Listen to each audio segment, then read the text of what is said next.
রঘু, সারাদিন বসে বসে হাই তুলছো, এখনো ধান কাটা বাকি, গরুর খোরাক বাকি।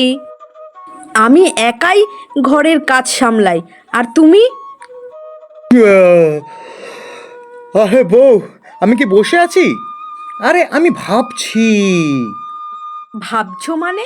মহাজনের টাকা কিভাবে শোধ করবে সেটা নিয়ে ভাবছো নাকি? হ্যাঁ গো, সেই তো সমস্যা। জমি শুকনো, বৃষ্টি হয়নি, উঠোনেও ধান নেই। কেমন আছো রঘুদা? আমি তো ভাবলাম তোমার দেনা মেটানোর সময় এসে গেছে। দেনা মেটানোর টাকা যদি থাকতো তাহলে কি আপনার মুখ দেখতে আসতে হতো? রাগ করবে না বৌদি, আমি তো বন্ধু মানুষ। তবে কিন্তু না দিলে, ঠিক আছে ঠিক আছে, হ্যাঁ কিছু একটা ব্যবস্থা করব। ঠিক আছে, কাল দুপুরের মধ্যে দেনা না শোধ করলে জমি আমার নামে লিখে দেবে। এবার বলো কি করবে? ভাবছি নদীতে মাছ ধরতে যাই, কিছু মাছ বেচে যদি টাকার জোগাড় করতে পারি। যাও, তবে সাবধানে। নদীর গভীরে আজকাল নাকি অদ্ভুত আওয়াজ শোনা যায়।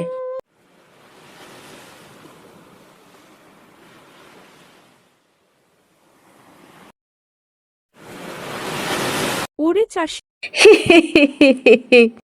কে কে কে ওখানে? আমি। আরে আমি তো মাছ ধরতে এসেছিলাম। আরে তুমি ধরা পড়লে কি করে? তুমি যদি আমাকে ছেড়ে দাও তাহলে আমি তোমাকে একটা আশীর্বাদ দেব। কোন আশীর্বাদ? যেটা চাইবে সেটাই পাবে, কিন্তু বেশি লোভ করো না, তাহলে কিন্তু আশীর্বাদ উল্টো বিপদে ফেলবে। হ্যাঁ তো তবে দাও।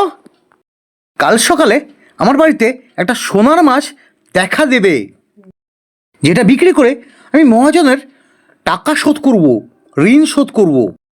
ঠিক আছে, তবে মনে রেখো সেই মাছের সাথে দুর্ব্যবহার করো না।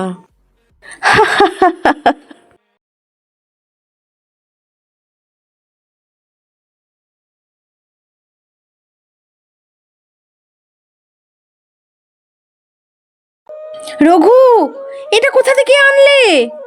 নদীর জল পড়ে দিয়েছে, বিক্রি করলে সব দেনা শোধ হয়ে যাবে।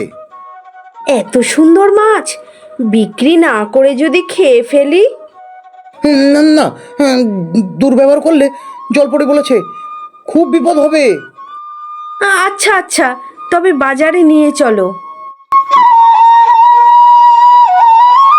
ওলে বাবা লুকুদা, এটা সোনার মাছ। এটা কি আসলে সোনা না রং করা? লুকুদা, এই মাছ আমাদের গ্রামের সম্পদ হতে পারে। একে পুকুরে রেখে পালন করব, কিন্তু আমার তো মহাজনের টাকা শোধ করতে হবে। এই মাছ আমি নিলাম দেনার বদলে। না এটা দিলে না সর্বনাশ হবে।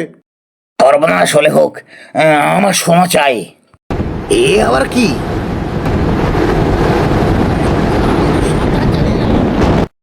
দেখলে তো লোভ করলে কি হয়। হ্যাঁ হ্যাঁ বুঝেছি। না আমি আর চাই না, আমি শুধু চাই আমার জমিতে বৃষ্টি হোক আর ধান ভালো হোক। তাই হোক। মনে রেখো, সৎ পথে থাকলে নদীও তোমার বন্ধু।